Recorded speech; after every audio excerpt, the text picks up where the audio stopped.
Samdan ang 26 anyos nga lalaking negosyante. Human gipamusil sa wala pa mailing sospek samtang nagmaneho sa iyang sakyanan sa Sultan Kudarat, Mindanao del Norte. Gilayong gitabangan og alsa sa mga residente aron masakay sa sakyanan sa PNP. Kining lalaki aron madala sa ospital. Human kini makaangkon og dagang samad pinusilan sa lawas. Human kini gipamusil sa kadalanan sa barangay Limbo, Sultan Kudarat, Mindanao del Norte, banda 3:10 sa hapon adtong Miyerkules. Ang maong biktima nag-edad og 26 anyos ug taga Cotabato City. Sa investigasyon sa PNP, migula nga ang maong biktima nagmaneho sa iyang pick-up nga sakyanan diyang kalit kining gipaarakan sa mga sospek nga paspas misibat human ang krimen. Anasab sa 17 ka basiyo sa bala sa wala pa masutang klase sa armas ang na-recover sa crime scene.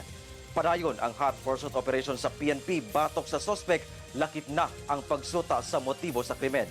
Ginakuhan pa og pahayag ang kabanay sa biktima.